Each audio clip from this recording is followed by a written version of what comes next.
Starting tomorrow, all abortions performed in the state will be a felony, except in cases where the mother's life is in danger. Any doctor who performs an abortion in Texas could face life in prison and fines up to $100,000. Yesterday, an abortion rights group filed a lawsuit asking the court to block prosecution of those who help people get that procedure out of state.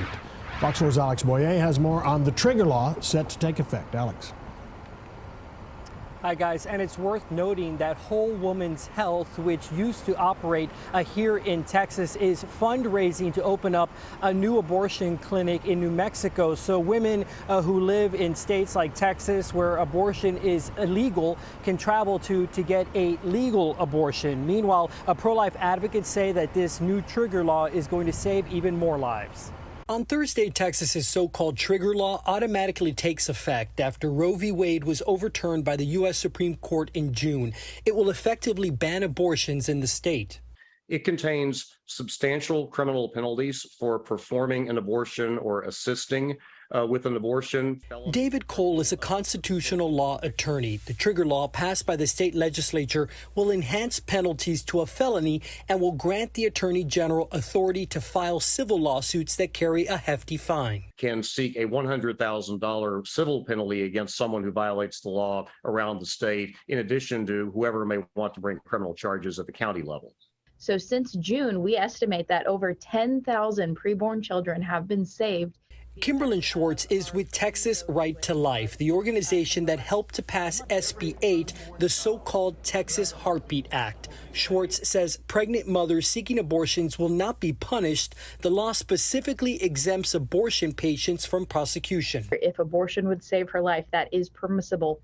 And any women who are experiencing the tragedy of miscarriage, they still can get treatment. Pro-choice groups say Texas, in essence, has become an abortion desert. In a statement released Wednesday, the CEO of the Center for Reproductive Rights said in part, evidence is already mounting of women being turned away despite needing urgent and, in some cases, life-saving medical care.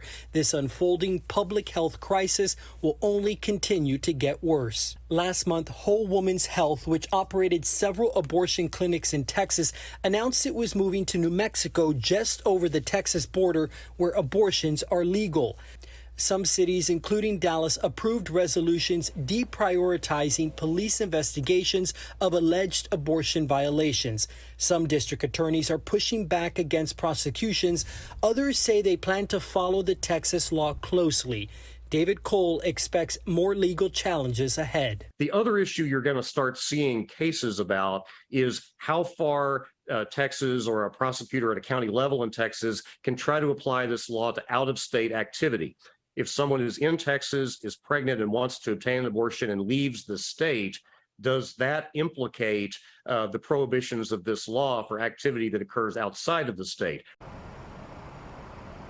And David Cole added that he believes the answer to that kind of question is no, that a state can't do that. But he also added that we don't have many cases that really deal with a particular facts like that. So he expects that we'll have to see some sort of litigation to figure out just how far those laws can go. Back to you. All right. Alex Boyer, live in Dallas tonight. Thanks, Alex.